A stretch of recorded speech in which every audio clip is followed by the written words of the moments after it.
Yo, it's your boy Sirervinwilliams coming to you with Sunday Spittas, presented by Real STL News each and every Sunday of this beautiful Black History Month. We're going to be interviewing some of the dopest poets, the dopest spoken word artists, the dopest hip hop artists all across the country. So come check us out, get cute, dress up, come to your living room. It's all virtual, it's all free. Yo, and did I mention it's all free? Check us out with some of the dopest to ever do it in the city of St. Louis and all across this country. Hope to see y'all there. Peace. Lock us in.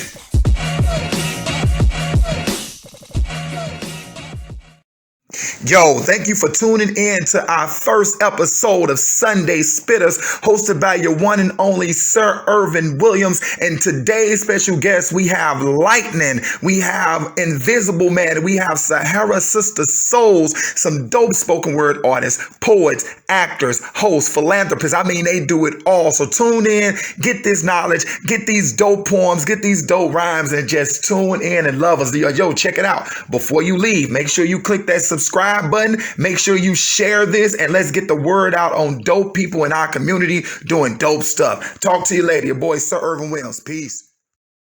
Awesome. What's up, everybody? Welcome to Sir's Sunday Spittas. And we sitting here today with some of the dopest to ever do it. We glad y'all tuning in today because we want to get it rocking. So let me put some music.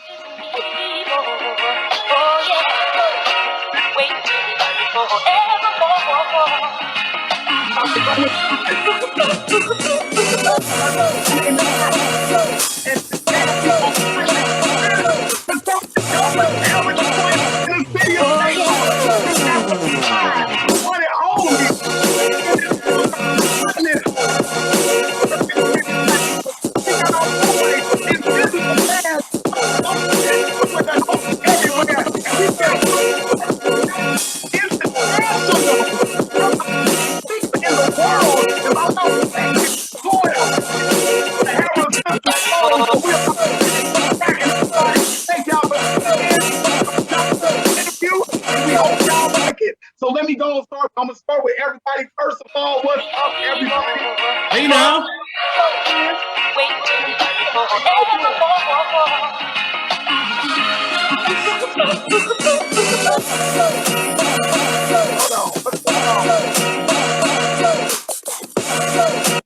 There we go. How y'all doing today? What's going on with you? Hey. What's going on? In the building. You hear me? First of all, I want to introduce everybody, everyone. I want you all to meet some of the best people you ever gonna meet in the world. We're gonna start with one of the people who I know is near and dear. We're gonna go backwards on how I met y'all. So the person I met last was Sahara SistaSols. Listen, I met this young lady one time. I was at a poetry event, right? This young lady came in and she did a poem, and she had this power and this elegance about her poetry. I went, oh, she can write. You know, some people that spoken word artists, but they can't write. This young lady right here is Sahara SistaSols. She can write. Say what's up, SistaSols. What's up, y'all? How y'all doing? What's going on, SistaSols? And now I'm going to introduce this person too. I kind of met him in Lightning at the same time. I saw Invisible Man. Oh, this man, I'm telling our age. I saw him like at the legacy when it was down the street. Yes. You know, people don't know about that. That was years ago. And I was like, who is this young, thin man to write like this? And he has the audacity to be intelligent and clever. So give it up for Invisible Man, everybody. Currency. Hello, everyone. Hello. What's going on, y'all? How we feeling? Happy Sundays. Feeling good, feeling great. How are you? I'm doing great. And last but not least, we have my sister. Listen, now I got to tell this story, Lightning, because it's hilarious. So I met Lightning. I don't even know if you remember this, Lightning, but I think you do. At the Red Sea. She used to host the show. Way back at the Red Sea. But it was thunder and lightning. And they said, we gonna strike your ass. They were the perfect storm, the perfect blend. When I tell you she's my Virgo sister, we've been through some stuff together. We can write a book about each other, low key. I want you all to give it up for my friend, my people, Lightning, Poet Lightning in the city of St. Louis. And congratulations to your new grandbaby, Lightning. Thank you. So listen, let's get into it. I'm going to start with you, Invisible Man. Let's do it. I want you to tell the audience a little bit about yourself, your background, why you start writing. Oh man, all right. So I've been about 22 years in the game currently. Began honestly just writing in high school and not really having too many people to talk to or relate to. So I would just write my thoughts down. And I was lucky enough, went down to Tuskegee University for a couple of years, and they had a little program down there to do some spoken word. And I hit them with it, and they were like, "Oh my God!" And it's just like, "Oh my God!" And so it just became a thing after that. So once I got back to St. Louis, I continued writing, and I was lucky enough to start hosting poetry events because I just loved it so much. And most people know me through Legacy Books and Cafe with the spoken word grooves and such. I'm lucky enough to have been part of pretty much every aspect of spoken word, putting the show together, being on the list, producing it, hosting it. I'm just lucky, man, because it allows me to do community like this, most importantly. Lately, I've been a tutor. I've been doing tutoring. I'm working on getting some mobile learning centers, logistics and tutoring, and getting basically a mobile learning center for those who do not have access to the resources that they need to be able to do online tutoring that we see in today's pandemic. Yes, I love that. Keep that up. We need that. Yes. In the underprivileged community, we need people. We need Black males to be in education. You know, I'm an educator. You know, I go hard for education. That's what I do. Yes. That's what I do. So, so we gonna kick it on over here to Sahara SistaSols. Hey, why you start writing? Tell me why you love poetry. Okay, so I started writing because of a teacher, actually, speaking of education. It was back when I was in middle school. A teacher asked me to write a Who Am I poem, and I was kind of struggling with identity just because my mom was in prison and I was with extended family, and it was kind of a rough time. But through that, I found a love for poetry. It was like, I wrote this poem, "I am a kind and caring girl who loves cats," and that was my very first poem. It got published in like a book, and I was like, oh snap, I could be a poet. Then I started performing poetry in Baltimore, Maryland, doing activism poetry heavy with my Be More friends. We were just advocating for people to get money into schools, into public schools, get books and heat and things like that.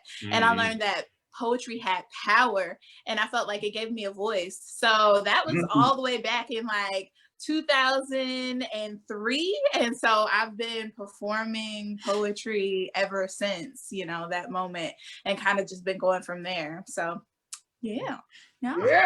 And we need, like I said before, teachers are important. My name is ErvinJWilliams. I am a teacher. We are important when it's changed the lives of the diaspora of the next generation. And now, Miss Lightning, we have to talk to you because you're a little kid. You've been doing this long. You was in the St. Louis Hostess batch at 17 doing poetry. You go all the way back with it. Yeah, I brought it up. Now what? So tell us what made you start writing poetry? Well, in high school, some people know and some people don't know, but I used to actually be a hip hop artist. I was a rapper. And my stage name back in the day was ICK.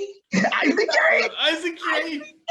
That's awesome. So, in high school, I was rapping and I had a lot of positive lyrics, and I was in a lot of the talent shows and was getting recognized on the news, and actually got called out by Tony Terry because he heard about me.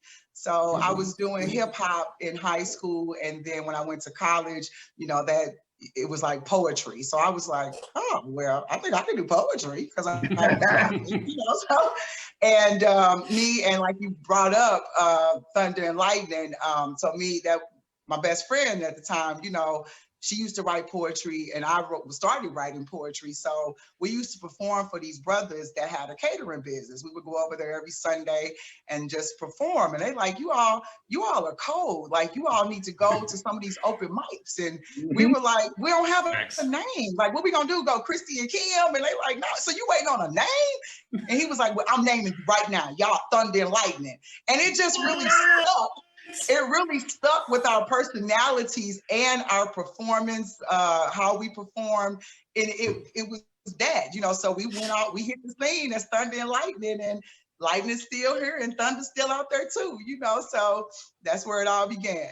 That's awesome. I love that. I love that. Now, one of the reasons I tell people, you know, I was always a writer. I was always a writer, but I didn't have a name. I didn't know what I was. You know, I didn't find out I was a writer until I was about 27. And it actually dawned on me like, oh, you're a writer. You're a storyteller. You're an African Shelley. My theater teacher told me a long time ago, she said, never explain to anybody your need to writing or your need to tell the story, because they would just never get it. So I just want to thank you all for being storytellers, for healing us, for doing this sacred work, for doing this spiritual work, for doing this light work, because it ain't easy being a poet. We feel everything. So everybody that's out there right now, just let you know they have their cash apps up. I want you to bless them. If you can bless them, bless everybody on here. If you like something you love to hear, you want to send a good $5 or $7,000, hit they cash app up and support these artists, because right now, this brings me to this question. Right now, I just want to ask y'all sincerely, how are you doing right now during this pandemic as an artist? I would throw it to Souls first. Man, right now, as an artist, I've really been taking the time to create and kind of recalibrate, you know. I'm not out there performing as much. I'm doing more work necessary on healing myself and kind of writing and working and reading and going back to school and stuff. So that's kind of what I've been doing. It's a transition for my work. I feel like it's been a good moment to be quiet and kind of be inside myself rather than pushing stuff out all the time and trying to come up with just this go for it life. Instead, just working on the craft and the art. Yeah. What about you, Lightning? I'm gonna have to piggyback off of Souls. Honestly, I have been so beyond focused on self-care. Not that I have never not loved myself. I've always exuded confidence and loving myself, but I am really focused on healing within. I mean, and having a system in place of, you know, not just getting my nails and, you know, like every 2 weeks I'm doing this. I'm doing acupuncture or I'm doing massages. Like that is in my budget, you know, and it's in my schedule to take care of me. And I just feel like it has helped me so much as an individual, because I don't let anything stop me. If today is my massage day, I'm going to get my massage. Okay, Right. bet that. Bet that. That's awesome. What about you, man? It's been rough at times, man. Just where you sit down and you want to have those creative juices roll. You know, when you have just life just jingling on you. It's here and there, man. I've been lucky enough that I've been blessed to do the same thing with self-care. It's taken me, being that I've been cut off from kind of just being an extrovert with other people. It has allowed me to kind of just think like, what's working for me? Is this for me? It's more of just like you said, the rules of life for me. I'm like, okay, does this work for me? Does this ideology work for me? Let alone just the whole idea of like, when do I want to take a shower? In the middle of the day or on the weekend? Like, how do I kind of thing. So. But it's been interesting, man. I've been lucky enough to get through it because of being creative and having the ability to express myself. So I'm lucky in that aspect to be able to, no matter how I feel, whether up or down, I can at least get it out so that it's not necessarily still stirring in me. So I've been lucky. Yeah, and that's the thing too. And I don't think people understand that. Like, one thing that we are blessed is a blessing and a curse. When you are an artist, you are allowed to do therapy through your art. And I don't think people get that. I was having this conversation with a few of my friends, and the conversation was, during this pandemic, a lot of people had to sit still and you could not run from yourself anymore. So you had to face every decision, good or bad. You had to look at them little ugly ass kids and go, man, I don't like my kids. You had to look at that spouse and go, that spouse ain't as cute as I thought they were. You get what I'm saying? It gives you that perspective that you go, you know what? I looked at myself and went, I'm okay. I made some good decisions. Like I made some wrong decisions for all the right reasons. So I'm okay. I never maliciously try to hurt or harm anybody. I'm okay. And I didn't want to tell my friends that because I knew a lot of people were going through. But when I tell you this, I am an extroverted introvert. I would go into that house. I would turn off those lights. I would turn on a good Lifetime movie, and I'll be sitting there on my couch eating popcorn like, it's kind of good. So listen, it's a different experience for me. So right now, everybody that's tuning in, I know y'all want to hear some hot poetry. So I'm going to do ladies first, and I'm going to call the first poet up to the stage. And I just want, Souls, I want you to spit something hot real fast for us real quick. Spit something hot. Tell us the title, why you wrote it, and then spit that. All right, so this is American Streets, and I wrote this because of all the turmoil that's been happening as far as police violence and everything else. It's just necessary, and it's going to all be necessary until it's not. So I will spit this until it isn't. Being from Baltimore, I ain't never been afraid of no streets. So in order to get home, I walk the streets at night, seeing people beat senseless over deals gone bad while cops cackle. Look at them killing themselves. They say, they laugh. We ain't got to do it now. Uniting homicide. Stand together though. Red, white, yellow, skin beat blue, beat purple. Because at night, skin is as black as any other. Education and credentials don't matter here. Brothers and sisters leaving graveyard shifts for graves. These streets are filled with tombstone screams, and I'm tired of hearing the verdict at the end of a gun. See, the judge and the jury is this standoff. This executioner put on his pristine uniform with pride. His black robes resemble the Supreme Court justice, the honorable judge presiding over the people, shielded behind stands of power, government funded, sworn in for peace, which was once noble when a little boy dreamed of upholding the law. Yes. But now the law is handheld firearms on the prowl for the defenseless, doing so-called American duty, ridding the world of these convicts dressed as civilians because they look like televised juveniles that deserve to die, threats to be exterminated like roaches in the city. Well, here's the key to the city for body bags that can't provide testimonies. You've ensured that. And I've seen the blood. I've held it close to my face, smeared in tears, smelled the hot anger and helpless handcuffed hands. They were just puff chests. The body is the only weapon left against Judgment Day. This old school standoff that leaves men and boys and little girls and women as still as the moments of silence to follow them if they are worthy enough. And who deems them worthy enough? You? Witnesses have pepper sprayed eyes, blinded by martial law. It's hard being conscious 24/7. Bang, order in the court. I mean squad car. Shielded behind a badge, protected, given the title of officers instead of murderers, able to justify with words like suspicious activity, strange, questionable characters, suspect advancing, walking, bang, unarmed youth down. These graves seem too close together now, Your Honor. May I address the court? When did we lose our Sixth Amendment, the right to a fair trial? First, lay your hand on your heart as you do your Bible, as you do when you sing to your so-called American flag, as you did when you took your so-called pledge. Can you honestly look yourself and see the truth? Because white bodies have always meant savior, and black bodies have always meant shadow, death, and they are black lives that have never mattered. Do you swear to tell nothing but the truth? Bang. Prepare to hear nothing but lies. Oh man. Come on now. Come on. Come on.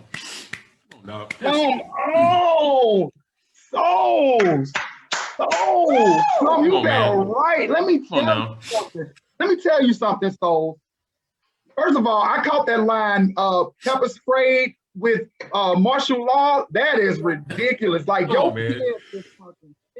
Excuse my language, people that's out there, but if you listen to me with your kids, you're bad. Your pen is sick. Like, your pen is sick. I appreciate those words. I appreciate that power. I appreciate what you're talking about, because we as poets, our job as artists is to tell the past, reflect the present, and project the future. And if we do not get a handle on this thing called police brutality, in the Black community specifically, let's be very specific about my words. In the Black community, the Black and brown community specifically. But right now I'm talking about the Black community specifically. If we do not get a handle on this thing called police brutality in our community, there is going to be a problem passed forward to our grandchildren. And we cannot afford that. Which brings me to my next question. I saw what was going on in St. Louis down at the Justice Department Center. What are your thoughts on that, Invisible Man? Well, you know, I was reading an article about it, and one of the things that I found that was not mentioned, because I read all the news sources. I just, you know, if you report that, I like to get from it. But there have been, you know, COVID deaths as well as unfair treatment. And so for me, the first thing is like, usually when people decide that they want to burn down where they are, it's not because they're just in their feelings. You know what I mean? There's a reason for it. And oftentimes, I think this because they're inmates, they feel like, oh, well, they don't have a voice because they're just inmates. But, obviously something's going on, man. If you got people dying on both ends, whether they're, because of the pandemic or because of what the people are actually doing in the center, and let alone when you have, a news media that doesn't really want to cover it the way that it should be, I feel a ways about it because, it's people. When it's all said and done, it's still people. And most of these people are in on small things too. That's another layer to it. It's, small things, small bail, the bail bond situation where it's like, hey, if they just had a little bit of money. I'll say this, total sidebar. I read an article about a gentleman who died. He was a 60-year-old gentleman. He died because of a $130 payment that he could not make on his bail. He died of COVID in the hospital. It did not have to happen. And so it's things like this, and that wasn't even in St. Louis, but it's things like this, which is why the workhouse should be shut down. I don't understand. I thought they said they were okay with shutting it down. But again, that's just me. Yeah. What about you, Lightning? What I found was, because I had mixed emotions when I first saw it, and I saw a lot of the comments that were coming out. Well, you shouldn't have done, if you hadn't done whatever you did, then you wouldn't be there, But I also found it interesting on the backstory which I was not aware of. You just think prison or jail that they've already been convicted of the crime and, they're serving their time. But there are a ton of people that have just been charged and not proven guilty, that they're waiting on a court date. So I've been I watched an interview earlier with a family that, they have they don't have a court date. Then they went to court and the stuff was thrown out of court, but they still don't have a new court date. Like somebody else picked up the case. So it just seems like there's a lot of misfortunes. And I just think that is just so unfortunate that, regardless of imprisonment or jail or anything, yes, if you do the crime, you do the time, but it doesn't have to be in inhumane circumstances, Absolutely. So from what I'm seeing and what I'm gathering from my research and reporting is that it looks like that they're in some very bad conditions, and then not everybody that is affected by this is actually charged and convicted of a crime. Some people are just waiting on a court date. And somebody had made a particular point, like, how you got baby mama drama and stuff like that. Like if a woman just says that, dude did whatever and he gets arrested, he could be just sitting there waiting on a court date to prove his innocence, but he's stuck, so I just think it's messed up. Well said. Yeah, well, very well said. What about you, Souls? Yeah, I think it's rough all around. I really have a hard time looking at things like this and then looking at what's happening at the Capitol building, and seeing like how the difference is between treatment, between these so-called white folks who feel empowered and then, Black folks who just get treated any kind of way, and that's the story of it as it goes in St. Louis, especially when things are happening, people get pushed to the side. And if you're of color, you don't get the respect that you deserve. You don't get the treatment that you deserve. You really just kind of get mistreated. And it also makes me feel for the kids who are going through the system right now, because I know I go into the juvenile detention center and they're struggling because they're kind of left in this limbo too. So it affects them as well. I know we talk a lot about like the adults who get affected, but these kids are having a rough time where they're getting pushed into the system. They're waiting in this limbo and they don't have healthcare. They don't have the treatment that they need. And sometimes they don't have contact with their families either. So that's really hard. And just seeing these mostly young men who are going through this system, and it just hurts my heart because, they're my babies away from, any kids that I don't have. Yeah. And what's crazy about it, because I wasn't necessarily at the workhouse, but I was locked up downtown a few times on bullshit traffic tickets, as we all know. Because that's what St. Louis is known for. We already know that Ferguson wouldn't have been Ferguson had it happened on North Side St. Louis. I make that comment all the time, not discrediting what happened with Mike Brown at all, because what happened to him was horrific. But had his story been on North Side St. Louis, you know how it is. It's like this always happens on the North Side St. Louis. I was locked up downtown on a traffic ticket and watched an older man die in a cell. He told them that he was in pain. They let this man die in a holding cell. I don't know if you all remember this story. It's about 15 years ago. It was a huge story in the city of St. Louis. I was there and watched that man die on the holding room floor. So I know that the practices that they have in there, first of all, just because somebody's locked up don't mean they're not human. I don't care what kind of crime they did. They are still human. We have to keep that in mind. So what's going down there? Hey, look, young brothers, we are with y'all. If y'all see this video, we want you to, I'm not even going to tell people not to rebel. So we're going to move from there. All right. So I'm just serious. I don't know what else to say. I don't know what else to say, and I don't want to get mad. I don't want to have anything being triggering, but I do want to do this. Let's uplift it a little bit. Let's shout out some of these people that's tuning in to us right now. What's up, Bethany Rucker? What's up, Frank? What's up, Kiara Walker and Courtney and Demetrius and Twin and Rail Dub and who else I ain't shout out? And Tequila and Vincent and Danny and Ron Brown and Real STL News. And let me thank Real STL News for allowing us to have this platform too, because you had said something earlier about, news stations not covering it. That's one of the reasons we have Real STL News and Cameron and that whole crew over there. They go out there and they be in the gutter. I've watched these people. Let me say this. I'm gonna say this and we're gonna get back to the show. All right. There are people who say very negative things about Real STL News, but when we're doing platforms like this, when we're pushing for positivity, they are nowhere to be found. They don't say anything about all the major positive things that Real STL News is doing. So shout out to Real STL News, because if nobody rocks with you right now, we rock with Real STL News, because I know we've been out there watching you go into buildings and find homeless people and find unhoused people. I don't like the word homeless. And find missing children and missing girls. So we understand y'all platform. Y'all keep doing what y'all doing. Forget what these haters say. Forget what the naysayers say. If they don't like your news station, they can go start their own news station and do the groundwork themselves. So I'm going to drop that mic and I'm going to keep it. What's up, B? What's up, Angela Starr? What's up, Miss Angela Starr? That's our councilwoman out there in Jenny. She online, everybody. Yes, sir. Jay, I don't know if I'm saying your name right. What's up, Jeanette? What's up, Danny? What's up, Vincent?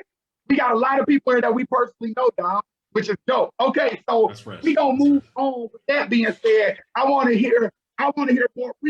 I'm sorry. I was like, what are you? No, I was like, wait. I want to hear Invisible Man. No, I thought we were doing the ladies first. That's what you doing the ladies first? I did say ladies first. I'm sorry. I humbly apologize. Players mess up. Jordan didn't win every game. You know what? Facts. Jordan didn't win every game. So next person up on the stage right now is the one and only, one of the dopest to ever do it. Because I almost said something because I don't know if you're going to go into it. But give it up for Miss Lightning, Poet Lightning, everybody. Yeah. I was about to do my intro. That's what I was going to do. It's Lightning. Yeah. That's the crowd going crazy. So I'm going to save my intro for the round robin, and I'm going to get into this piece right here. Okay. It's a shame nowadays you can't go outside, because everywhere you go, it ain't nothing but crime. People dying on the street, no food to eat, without a home, no money. Life's incomplete. It's a shame. You can't tell who did it, who committed the crime, even though you saw him with it. They'll say you lying. The next thing you know, a knock is at your door with a pistol in his hand. You ain't ready to go. It's a shame. Dr. King tried to get everybody involved, but at the rate we going, can't nothing be solved. White hating black and black hating too. It's a disgrace to this world. Soon we all will be through. It's a shame. We got black on black crime. The brothers are doing time. Young sisters having babies and the children are blind, being blinded by a light that won't allow them to see that you've got to fight the power if you wish to succeed. No love at home, so you turn to the streets. You'd rather be a gangbanger and make our race extinct. It's a shame, but who's to blame? Don't be another victim of the easy money game. Stop the violence. Unite as one. Stop killing each other with a powerful gun. Slow up. Take things in stride. Come out the dark closet. No more need to hide. Stand on your ground. Stand alone if you must. The feeling I feel inside is pure disgust. Back in the day, families would come together. Be your strength through life's endeavors. Now we have babies having babies. When you ask who's the baby's father, you get, I think maybe. No longer do we have tribes of unity keeping us strong. It has become socially acceptable to raise a child alone. Our daughters aren't young ladies. Instead, they abuse their bodies, grow up fast, get in relationships that don't last, constantly repeating the curse of our past. There are generations of molestations, helpless children having to watch their mother or father free basing. No one ever having time for the conversation, only interested in the life they continue wasting. I can see clearly now that in 2021 ain't nothing changed. Still today, we continue to seek someone to blame for why we haven't changed. We go through trials and tribulations to prepare ourselves for situations. A mistake is a reflection of the decisions you've been making. So why continue to make the same mistake? My people, we must awake. Yeah, that's that peace. That's that peace. Yeah. Let me tell you something. When you work in education and you work with young ladies who, in their soundboard, somebody just made a comment, and I'm going to mention this. People assume because they see our glory, they don't know our stories. So we don't know who's been locked up here. We don't know who has done time here. We just know that we've made our situation a little better without exposing anybody's business out here. Some of us are more gangster than what we are on this camera right now. So let's keep that in mind. Pow, boom, boom, bang, bang, bang. But that particular story though, Lightning, when you talk about that, that hit so hard with me because I know so many of those girls who grew up in households where it wasn't safe. And looking at the statistics as an educator right now, that's one of the things that's actually increasing during COVID right now is child abuse within the household, domestic violence within the household, because people forget school is a safe haven for these babies. School is a place where they go and they get a meal and they get people who hug on them and love them. And now you have to go back into this situation where you're dealing and facing with trauma. You understand what I'm saying? So I pray that this COVID pass. I pray that these babies get back into school, and I pray that God come and uplift us because this is not just a black-white issue. This is a poverty issue. And when you are in poverty, you don't have access to better.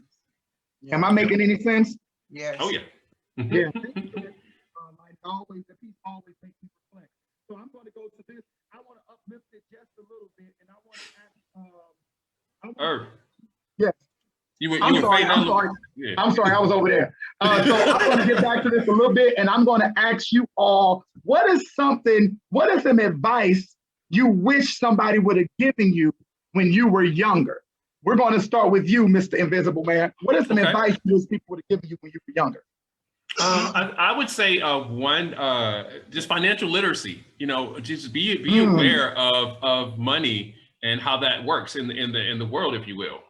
You know, I find that as an adult, and even in tutoring, when I talk about like percentages and decimals and things of that nature, and you know, as an adult, you get into APR and financing and things of that nature. You know, it just goes back to just financial literacy. And I wish that someone had sat down with me and talked about savings accounts, bank accounts, 401k, and things of that nature.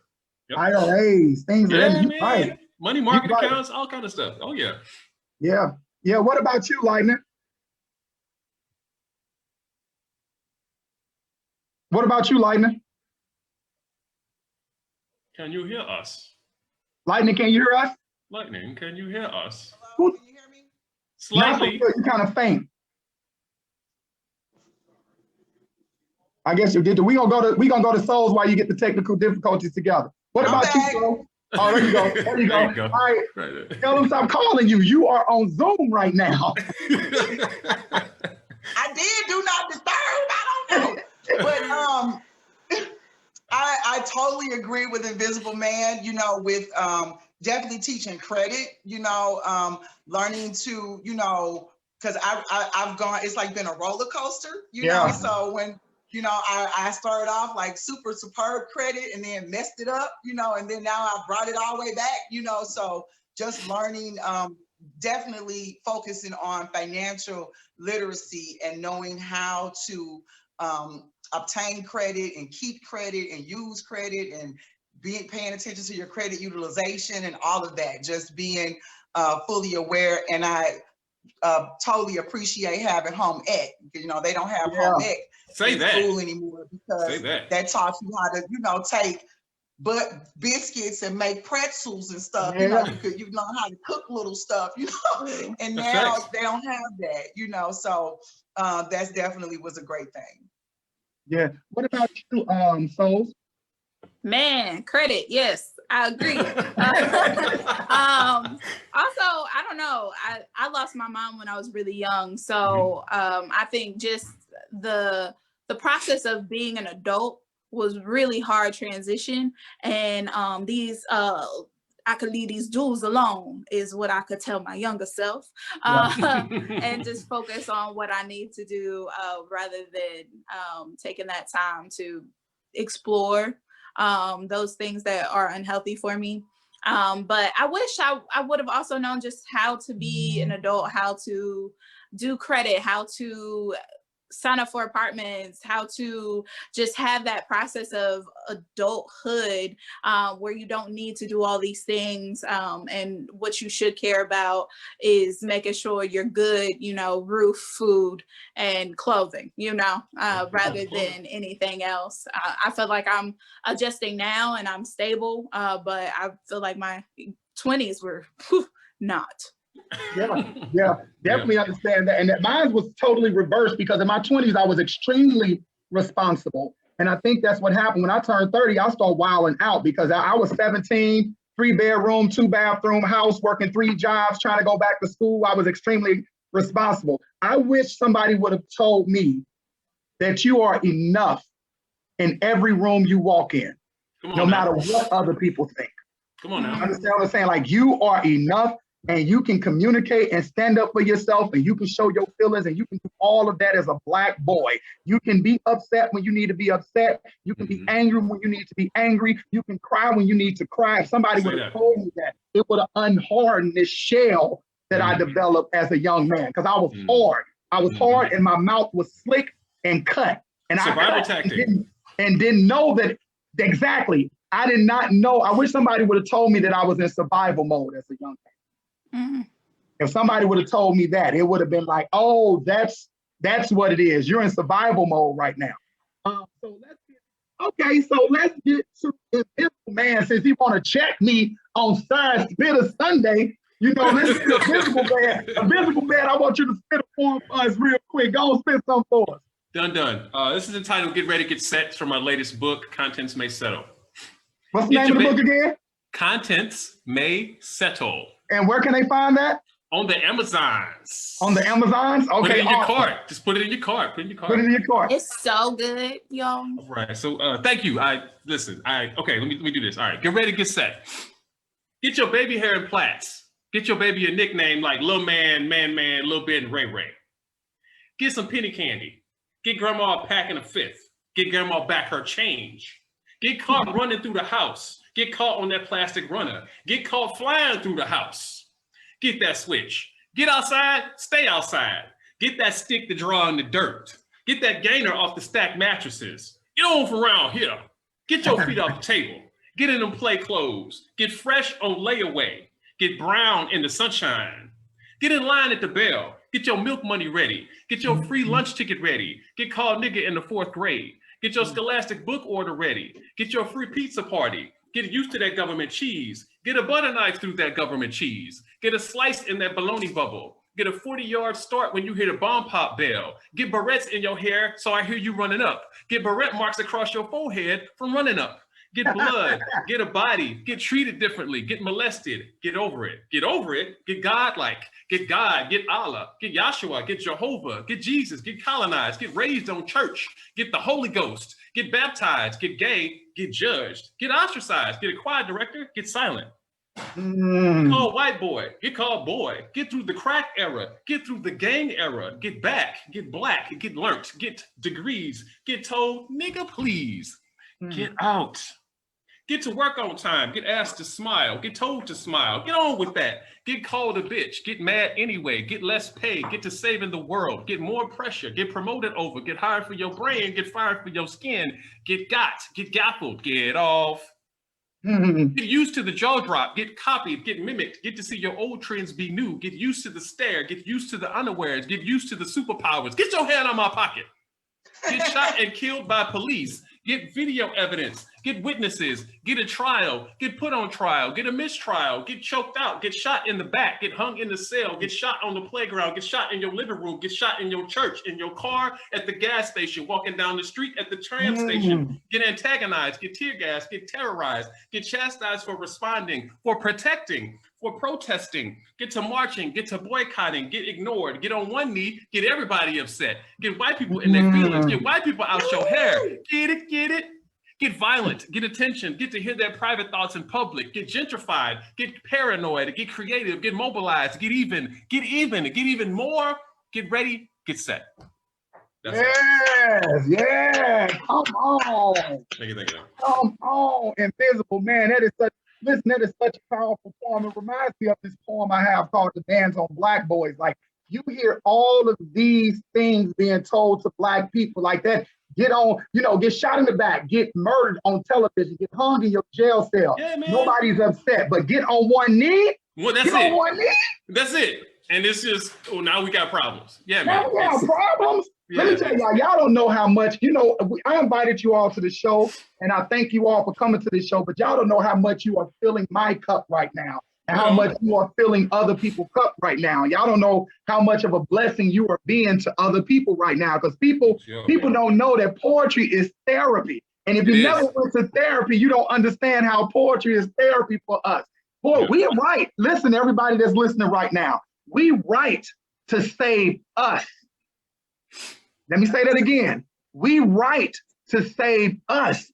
If you happen to like it, thank you. We're blessed for that. But writing saved our lives. And in the process of you all writing, you're going to help save other people's lives. So I want you all to continue writing. I want you all to continue being brilliant. I want you all to continue to being fantastic. And I want everybody, if you are looking at these people Cash App, I want you to support them, because these are artists right here in St. Louis, paying tax dollars in St. Louis, contributing right here in St. Louis. So hit them up. I don't care if it's $1 or a penny. Send whatever you can if you have it to spare. And for those who don't have it to spare, send prayers and blessings to all of them that don't have it to spare. So let me get into a question that I just love asking people. And this is my question. I'm going to ask 2 questions, and then we're going to go into a round robin. The first question I want to ask you is, what makes you smile? Oh, that's a great question. What makes you smile? What makes you internally happy? I'm going to toss it to Souls first, because she got the blank stare. Because she got the blank stare. Dang it! That's an old teacher move. I saw your wheels turning. Like, let me go to Souls. That is a teacher move. What makes me smile? Jesus makes me smile.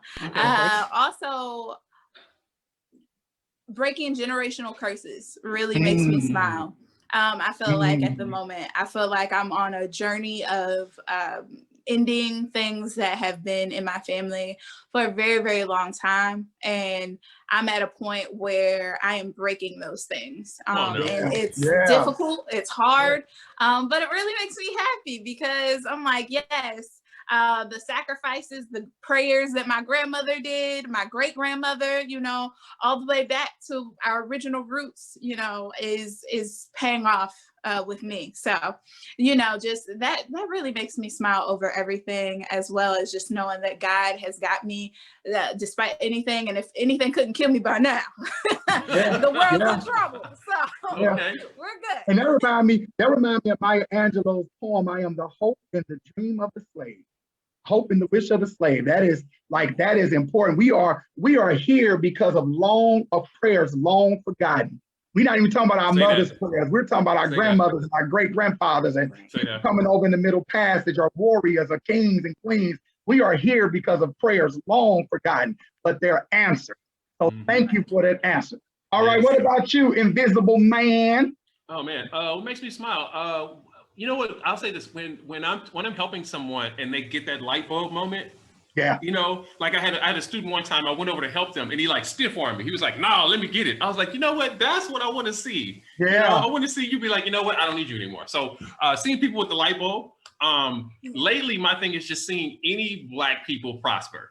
Just on any level. I don't care if you came up on 100 or 100,000 or if you came up, you know, especially like with social media, when I see somebody get a job that they've been working on, or I see somebody just like, you know, with souls, like you were saying, breaking that curse, that's huge. You know what I'm saying? Just, you know, or I see parents who say, you know what, I don't want to physically spank my kids, you know, because I want to change that up for them. So just seeing Black people make those strides, just whether it be one step, a block, a whole neighborhood. Like I'm for everybody. Like Easton was saying, I'm rooting for everybody Black. That's where I'm at now. So what makes me smile is just seeing Black people prosper. Yes. I don't care what you say. This is to my future children who find this 20 years from now. I'm gonna kick y'all ass. That's one curse that ain't gonna be broken. You ain't got to worry about that. And look, and to all the people you still gonna catch these hands. You still gonna catch these hands. They for everybody. You too, little 2-year-old. Rated E for everybody. This is for all the people who don't know I'm joking right now. I'm joking, but I'm scared serious though. What about you, Lightning? What makes you smile? Life makes me smile. I love to, and I get a lot of that from my mother. Everybody that knows me knows that the bond that me and my mother share. So, you know, my mom has gone through cancer and she keeps her spirit alive, like no matter what she's going through. So that makes me smile that, you know, she can, and she's put all that in me to, you know, no matter what you're going through, it's going to be okay. You know, she looks at everything in a positive light. And that definitely is a reflection to me, you know, that makes me smile. So I do that naturally, you know, I'm just a natural, happy person. I look to empower people naturally. I do things just out of my heart unconditionally, you know, and I don't look for anything in return. You know, if I love on you, I want to love on you while you giving you your flowers while you alive, you know. So I compliment people all the time, and it's coming from a genuine place and not a place of jealousy, or I mean, you can, and people, I want to say this too, you know, people say jealousy like it's a negative thing, you know, but jealousy with envy is negative. Jealousy with admiration is a great thing. So I could be jealous that you're doing whatever, but I'm not envious, you know. So I like the fact that I stay consistent and my authentic self 100% all the time. And I got that from my mother, you know, so. And we love your mama. You know, we love your mama. We love your mama. Mama is that deal. Mom is that deal. Yes. She's the poet. Look, she's the poetry mama for everybody. Because soon as we feel, we all running up. We move. Look, we'll push Lightning out the way like. We love your mama. So okay, so this is going to be the final question I have for you all, and the final question I have, then we go off round robin. So don't tune out, everybody, because every poet on here gonna spit, including Sir Ervin. So we're going to do a round robin, but the last question I have for you, and I want you to think about this for a minute. And I'm going to start with you, Maurice. What is something that you know about God? Oh man. Well, I'll share this story. I was in my teens, and I had gone through a phase of like hating on like what I would refer to, or some people refer to as Bible thumpers, right? Folks who just, as soon as you say, hey, how you doing? Lord Jesus in your face. You're like, okay, like Lord Jesus in your face. Like, whoa, like, whoa, right? Like, Lord Jesus in your face. Like, come on now. But the thing for me is what I came to realize is that, one, it doesn't really matter. Well, I guess, no, it doesn't really matter. If you lead a positive life and you find a book that helps you lead a positive life, right? I'm for that, right? And so what I learned, bless you, what I learned for me was that whatever I want to call it, it still exists. You know what I'm saying? Whether I want to be like praising it or not, it's still here, man. It gets me up in the morning. You step outside, wonder how they talk about how you have the little bitty oak and it turns to the street. Like there's got to be something to explain how things go, and I can't put a name on it, but I gotta celebrate it and say, hey, thank you for whatever you're doing to keep us going. So for me, I don't really have a name per se for God, but I know that God exists and I know that God is real, because even in those instances where what some people consider pray, where you say, hey, I'm going to put these thoughts to the universe, they have been answered. So I can't sit here and be like, I don't know about God, because God know about me. So that's how that works. Amen. So, yep. What about you, Souls? One thing that I know for sure about God is that God loves us, despite anything. He made us, and but he made us, and that's what I know for sure. It doesn't have to do with the building. It doesn't have to do with your religious entity, whatever you want to call it. It just has to do with the fact that he loves us exactly as we are, and despite anything. And taking that through life helps you just go to that next moment, and knowing that it doesn't mean I have to go worship here. It doesn't mean I have to call it this. It's not religious. It's God who loves us despite anything and will take us through anything, right? And will bring us out. Because I know even at the lowest moments, the highest moments, God loves us. And so we'll be able to go to that next breath. I don't know. This is what I know. What about you, First Lady Lightning? Right. I am the pastor's wife, not the first lady.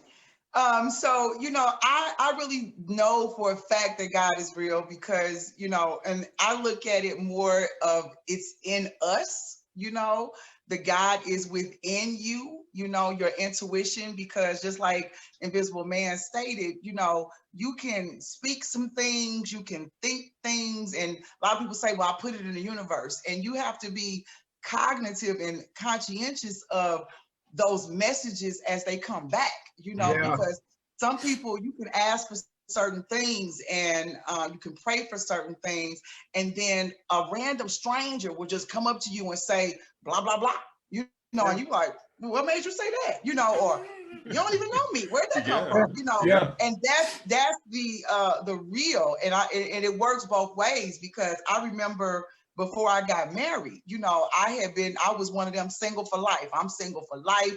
I am single for life, and I finally,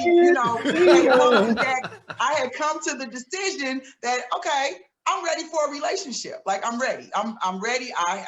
I'm centered. I'm ready to love. Like I did all of my work for me, and I was ready to give that love to somebody else, And as soon as I spoke it into the universe, an old flame from the past was Come like, on, see? What's up? I was like, well, wait a minute, but I looked at, but I recognized it, you know what I'm saying? And I said, I just asked for this. Right. Come on. So that was my challenge, to see if I was really ready for what I asked for. Woo, come on with this word. I think that you ask for things, and then things come in the path to see if you're really ready, and then based on the decision or the choice you make, whether or not where you gonna go, so the fact that I chose to nope, that ain't what I'm on, I'm over that, this is what I want, and here I am happily married, First Lady Sister, you know what I'm saying? So come on, but I'm just, so that's how I know that the realness of God is real. Absolutely. Yeah, and see, I'm going to piggyback off everything you all said, because I've been one of those people who only way, like I tell people, you don't have to believe in God, but this is my faith, this is my religion, this is my walk with God. And my one thing that I know about God for sure is that we are an extension of his love.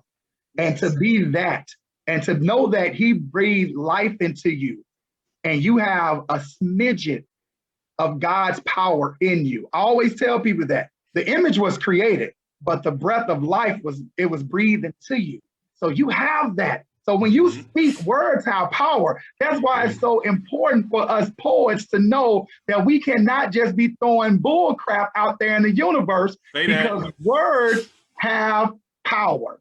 And on that note, we're about to start this cipher. So let me go any, many, mighty, mo it, catch a tiger by the toe it. And I'm by the gonna way, that's racist, but we'll talk about that It later. is extremely, extremely, Extremely racist. I turned the word into tiger. Okay, I give you that one. I was like, Words, brother. I'm a poet. I have the liberty to change the words. So this is how we gonna go. We gonna go with souls first, Invisible Man, then Lightning. I'm gonna close it out, and then we gonna get all y'all information. All right. Cool. All right. So everybody ain't never been to a cipher. This is a poetry cipher. Let these poets spit. If you like something, make sure you hit their cash out, and we gonna drop on 5, 4, 3, 2, 1. Hit it. I promise I've heard it all. Sarah, Savannah, Salili, Safari, Soul Sister, Sister Soldier, everything under the book other than Sahara SistaSols. And I get it. Not many people ask me how to pronounce my name or its origin. Massa also like to snatch names from native tongues and call us whatever was easier to remember than Sahara SistaSols. See, I was a freshman in college, and I asked my mama how my name was supposed to be said, and it was funny because a college friend asked me, and I ain't know. How is my name supposed to sound? Like I reached back to the roots of my African heritage and pulled it out. I don't know. It's Sahara SistaSols. So I decided to go ahead and ask my name, ask my mama, and be like, oh, she's like, oh, it's Sahara. Like Sahara. My mama didn't know how to roll no R, so Sahara is my name unless you know its origin, unless your tongue has tasted another language. See, Sahara isn't a cool name I would thought would heal the trauma of my ancestors. Sahara is American, is African American. Like I said, my mama didn't know how to roll no R, so Sahara isn't my name. My name is Sahara Olivia Lysandra Scott, S-O-L-S. Sols isn't a cool poet name I thought up one day. It was the only way a Black mother could think to protect her child in case I was taken. She told me to write S-O-S on mirrors, tucking the L so she could find me when I was lost in the system. Nothing but a number on a social worker's folder. I found myself a sister amongst lost girls, and I figured if God made us all family, then I'm your sister for life. So yes, my name is a mouthful. It's hard to pronounce, and I will not shorten it, make it easier for you to swallow. I'm a girl from the hood with a name so exotic. I'm the professional in your office with a name so exotic. I'm so exotic, I'm the last Scott to carry my family's name that reaches all the way back to the free slave Booker T. Scott, and then the trail becomes history, passed in bedtime stories and in poems. Isn't it funny how a name becomes freedom etched on paper? So if my name happens to find your lips, call me Sahara SistaSols, call me Sols, S-O-L-S, or don't call me at all. See, stunning sonnets surround souls like spring breeze, sees the sisters that spit spontaneous stanzas that command us to stand. They call me Sahara, superhero or superstar. Nah, silly similes sometimes smile me, but I am a spirit only living strong. That's me, y'all. Oh, I had to make the face. Just like this. Let's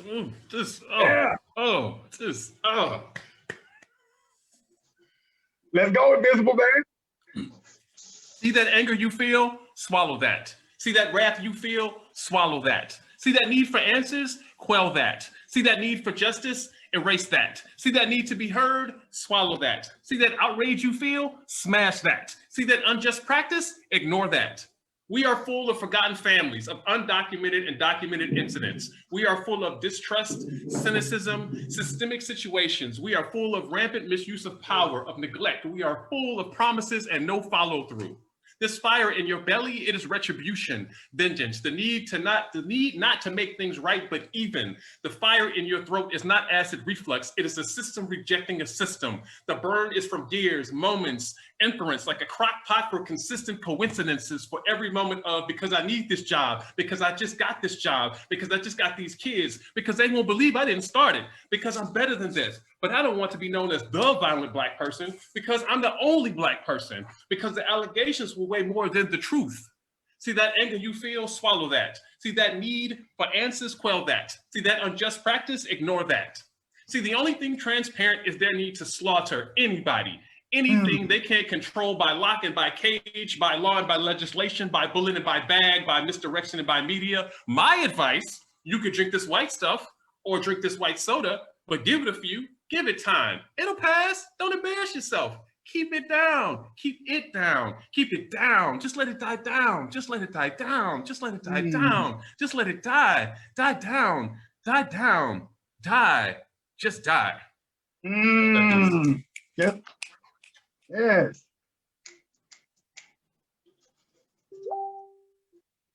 I am an ordinary woman doing extraordinary things.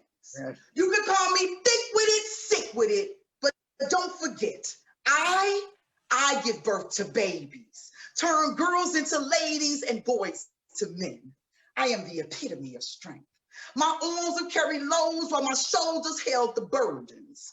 I am a woman of substance, like Rosa Parks fighting injustice. I'm not afraid to take a stand. My aura demands respect. It's not something I just be saying. It's more a recognition for the women that came before me, paving the way so that I could be free. Like Harriet Tubman led the slaves, I have the ability to take my people to better days. I am an ordinary woman doing extraordinary things. I am a traveling preacher like Sojourner Truth. And I, a woman, is living proof. I am Dorothy Heights in the women's movement. I am the reason we have family reunions. I am Angela Davis with my fist held high, not afraid to fight for what's right.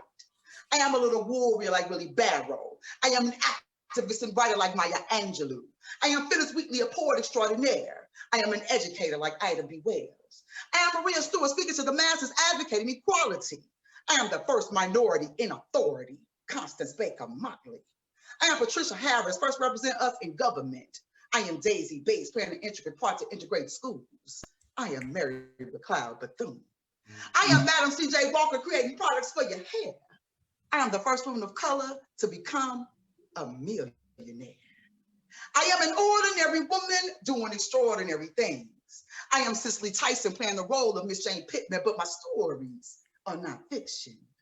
I am Merle Evans, and I understand what it means to be persistent. I am Shirley Chisholm, first to be elected to the House of Representatives. Through adversities we can achieve, jumping hurdles like Jackie Joyner Kersey did. Yeah. I am the definition of beauty, and I love the skin I'm in. Sally Hemings' story explains why I'm so light-skinned. I am a diva like Nina Simone, don't ever underestimate me. I am Josephine Baker, crusading for racial equalities. I am Toni Morrison, first woman of color to achieve the Nobel Peace Prize for literacy. I am an ordinary woman doing extraordinary things. I am Mae Jemison, first woman in space. I am Michelle Obama, standing beside my husband during the presidential race. Yeah. I am Jocelyn Elders, first woman of color to be the head of public health. I am Bessie Coleman, aviating my stealth. I am Oprah Winfrey, first woman of color to achieve billionaire status. I can do anything. I just have to grasp it. God created me to be the womb of man. I embody the spirit of the Black woman because I am.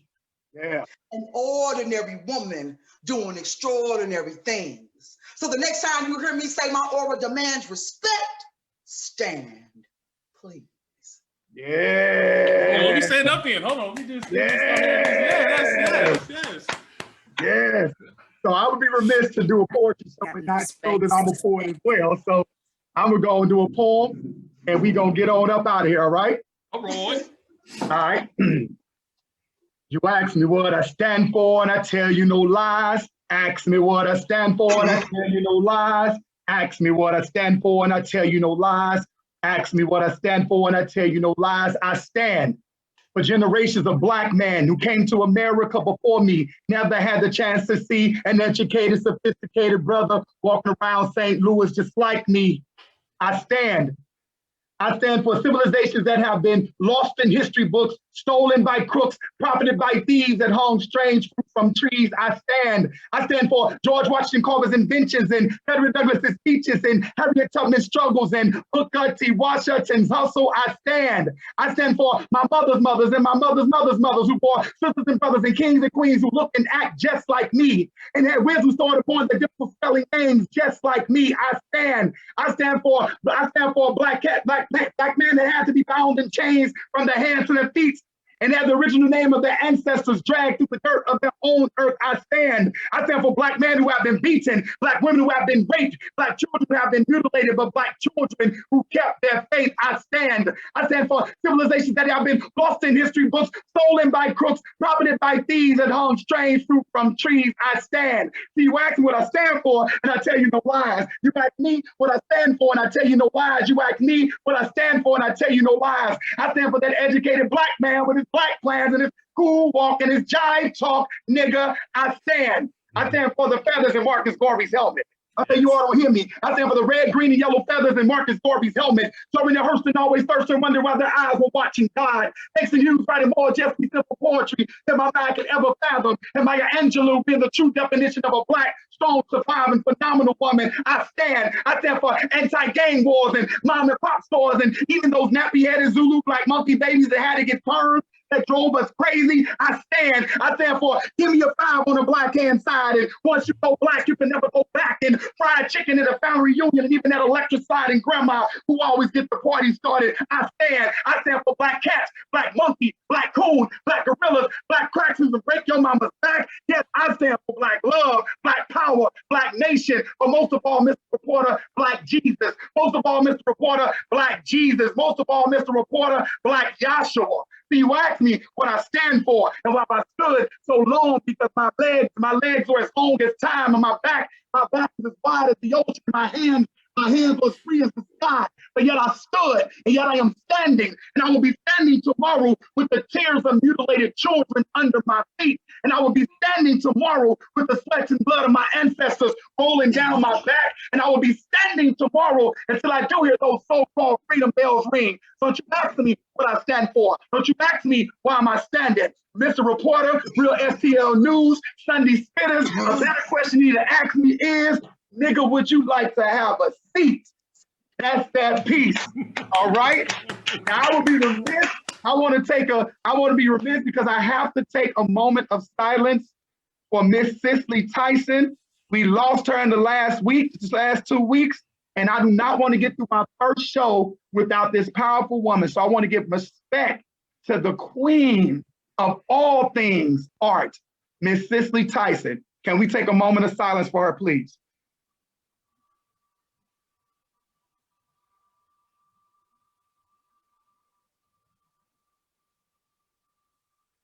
Thank you.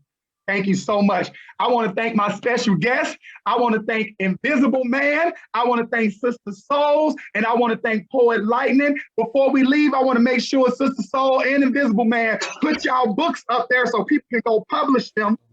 Tell them how much they are. We're going to start with Invisible Man, then we're going to go to SistaSols, then we're going to go to Lightning. Tell us where we can find you, Invisible Man.